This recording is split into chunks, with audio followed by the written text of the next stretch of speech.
जनाब फैसल साहब से कि वो आपको समझाने के लिए, तफसील से समझाने के लिए वो माइक पे है। जिंदाबाद जिंदाबाद जिंदाबाद एसपीआई जिंदाबाद जिंदाबाद जिंदाबाद। आपके बीच हेलो अस्सलाम वालेकुम वरहमतुल्लाह। दोस्तों, जैसा कि हम यहाँ देख सकते हैं कि मेरी उल्टी तरफ कुछ कुर्सियाँ खाली पड़ी हैं। जो हमारे हजरात ऊपर से अपने घरों से बात को सुनना चाहते हैं वो नीचे आके बैठ सकते हैं। हम उनका खैर मकदम करते हैं। हम चाहते हैं कि कम से कम एक बार हमारी बात सुनी जाए। देखें दोस्तों, जैसा कि हम जानते हैं कि इलेक्शन का वक्त चल रहा है और हर किसी का अपना एक मिजाज होता है, वो मिजाज अब तक बन चुका होता है।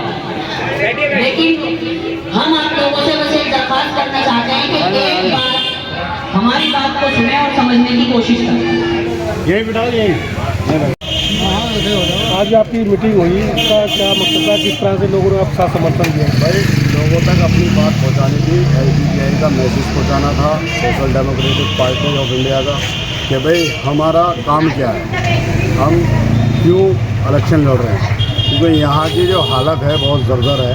यहाँ कूड़ों के ढेर, गंदगी के ढेर, नालियों का पानी ऊपर चल रहा है, कोई सफाई व्यवस्था नहीं, कोई स्कूल का शिक्षा का हमारा काम नहीं हो रहा है, स्कूल हमारे गंदे पड़े हैं। लेकिन जो आपकी प्रोग्राम था उसमें इतनी भीड़ नहीं, जिससे दूसरे उम्मीदवार का देखिए, हमारे जो प्रोग्राम होते हैं उनमें भीड़ का मकसद नहीं है। हमारा मकसद है लोगों के जहनों में अपनी बातों को बिठाना, उनको दिल से ये कहलवाना कि हाँ हम ऑटो का बटन दबाएंगे। ये नहीं है कि हवा में भीड़ दिखाना और बिरयानी बांटना और कौरमे बांटना, वो हमारा काम नहीं है। हमारा काम है सामने वाले की समस्याओं को सुनना और उनका हल बताना। तो आपको उनका हल क्या है? आपको लगता है कि जो भीड़ इकट्ठी कर रहे हैं उसे बिरयानी के नाम पे? हाँ जी, बिरयानी के नाम पे खुला ऐलान है। यहाँ तो खुला ऐलान है जी। बिरयानी के नाम पे 500 रुपये औरत चल रही है, आदमी चल रहे हैं 500 रुपये पे। बताओ बेचारों को, जब वो उन्हें पैसे दे रहे हैं, वो वोट उनसे लेंगे तो उनका काम क्या खाक करेंगे? यहाँ लोग भी इलेक्शन के मैदान में जो आए हुए हैं सिर्फ और सिर्फ बिजनेस करने के लिए आए हुए हैं। कोई 50 लाख खर्च करता है, कोई 60 लाख खर्च करता है और फिर जीतने के बाद वो हम ही लोगों से वसूल करते हैं। आपने बताया कि हमने मीटिंग इसलिए की कि लोगों को बताएं कि हम इलेक्शन किस लिए लड़ रहे हैं। हाँ, तो हम भी जानना चाहते हैं, बताइए आप किस लिए? भाई मैंने अभी आपको बताया ना, हमारा जो इलेक्शन है ये एमसीडी का, ये सफाई व्यवस्था का इलेक्शन है। एमसीडी के स्कूलों में सफाई व्यवस्था होनी चाहिए। एमसीडी स्कूल स्वच्छ और सुंदर होना चाहिए। अगर जो जगह कम है तो ज़्यादा होनी चाहिए। उर्दू टीचर नहीं है उसके अंदर, उसके लिए आवाज़ हम उठाएंगे इंशाअल्लाह। यहाँ कोई समुदाय भवन नहीं है जो एमसीडी का होना चाहिए। यहाँ कोई ऐसा पार्क नहीं है, जैसे कि हरियाली कहते हैं ना, हरियाली पेड़ लगाओ। एमसीडी का सबसे बड़ा रुक्का यही है कि पेड़ लगाओ, ऑक्सीजन बढ़ाओ, मगर यहाँ कुछ नहीं है। तो आप ये सारे काम करेंगे? बाद में आप अगर जो मुझे 10 पेड़ दिखा दे तो मैं मान जाऊंगा। तो आप ये सारे काम करेंगे जीतने के बाद? है जी, जीतने के बाद ये आप सारे काम करेंगे इंशाअल्लाह। जो एमसीडी के अंडर सारे काम आते हैं, एक एक दरवाजे तक कुंडा बजा कर पहुँचाऊँगा।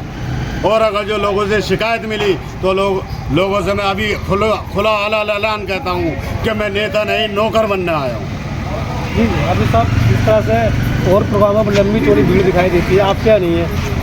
नहीं, हमारे यहाँ पे कौन कहता भीड़ नहीं है? हमारे कितनी बड़ी भीड़ थी, वो 50 कुर्सियाँ भी हमारी कम पड़ गई।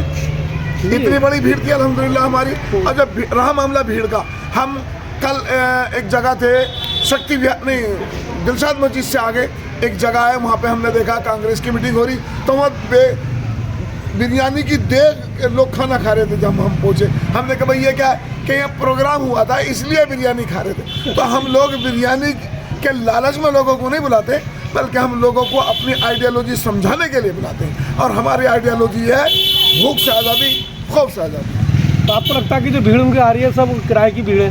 नहीं, हम यूँ नहीं कहते, वो उनका मसला है। लेकिन वो जो बिरयानी खिला रहे हैं, इससे अंदाज़ा लगता है कि वो सब जो है ना, वो फॉर्मेलिटी वाले लोग हैं।